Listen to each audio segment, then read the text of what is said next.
آج سے 100 سال پہلے تک مذہبی اور غیر مذہبی سوسائٹیز میں اس بات کو تعلیم کا مقصد نہیں بنایا گیا تھا کہ بچوں کی ارننگ ایبلٹیز ڈیولپ کی جائیں، مطلب بچے کمانے کے قابل ہوں۔ یہ تعلیم کا مقصد یہ نہیں تھا 100 سال پہلے تک۔ 100 سال پہلے تک تعلیم کا یہ مقصد نہیں تھا کہ بچوں کو کمانے کے قابل بنانا ہے، اور یہ یونانیمسلی مذہبی معاشرہ اور غیر مذہبی معاشرہ دونوں جب تعلیم کے بڑے مقاصد سیٹ کرتے تھے تو دونوں کے نزدیک یہ والی بات اس میں نہیں تھی، وہ کچھ اور چیزیں تھیں، جو بھی ان کا ورلڈ ویو تھا، جو بھی ان کا پرسپیکٹو تھا لائف کی، جو بھی ان کی تھیوری تھی، اس کے مطابق وہ اپنے چیزیں سوچتے تھے، بھائی بچوں کو یہ آ جائے، یوں ہو جائے، یہ کر لیں، یا جو بھی ان کا تصور انسان اور تصور معاشرہ تھا اس کے مطابق تیار کرتے تھے۔ لیکن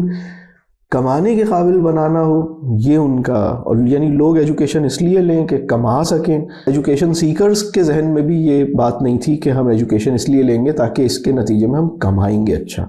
تو اس وقت تو اچھی تعلیم کسے کہتے ہیں؟ اچھی تعلیم اسے کہتے ہیں جو زیادہ کمانے کے قابل بنائے،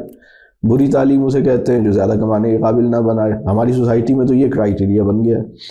تو یہ بڑا افسوسناک بات ہے۔ تو اب مقاصد ایجوکیشن کے جو گریٹر گولز ہیں وہ اس کی ریئلائزیشن نہیں ہے۔ لینگویج کی بات میں نے کی، میڈیم آف ایجوکیشن کی، اور یہ 4-5 باتیں میں نے یہ ایک اوور آل سمجھ لیں کہ مسئلہ میں نے بیان کیا۔ اب ہم آتے ہیں ایگزامز کی طرف کہ ایگزامز کے ساتھ کیا مسئلہ ہے۔ تو میرا یہ خیال ہے کہ الحمدللہ ہمارے معاشرے میں بہت سارے لوگ ہیں جو اپنی سمجھ سے خود ہی اس جگہ پر پہنچ گئے ہیں کہ ایجوکیشن کے ساتھ تو کوئی مسئلہ ہے اور ایگزامز کے ساتھ بھی کوئی مسئلہ ہے، لیکن اگر ان سے یہ پوچھا جائے کہ کیا مسئلہ ہے، what's actually wrong with exams, تو ہو سکتا ہے کہ وہ پن پوائنٹ کر کے اس کی کوئی بہت زیادہ ایک تھاٹ فل اور ایک بہت اسٹرانگ لاجیکل آرگیومنٹ جو ہے ایگزامز کے اگینسٹ شاید وہ ان کے ذہن میں نہ ہو۔ تو میں یہ سمجھتا ہوں کہ اس کو سمجھنا ضروری ہے کہ ایگزامز سے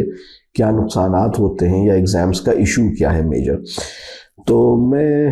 اس میں 5 بڑے ایشوز یا آرگیومنٹس اگینسٹ ایگزامز میں اس کو مینشن کروں گا،